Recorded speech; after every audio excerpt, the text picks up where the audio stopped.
tội lỗi, con chẳng nhận ra là mình sai, chạy theo những thú vui xa hoa mê hoặc con. Thời gian cứ thế trôi, con cứ đi sâu vào tội lỗi, con vẫn cứ mải mê sống theo ý mình. Con dần xa rời Chúa, con dần xa nhà Ngài, mãi chìm sâu vào tội lỗi trần gian.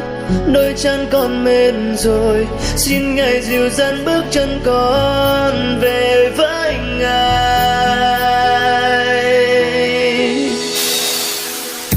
Xin tha thứ những lỗi lầm cho con, xin cho con được quay về với Chúa.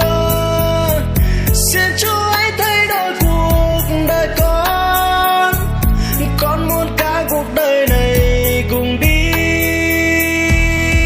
theo Chúa.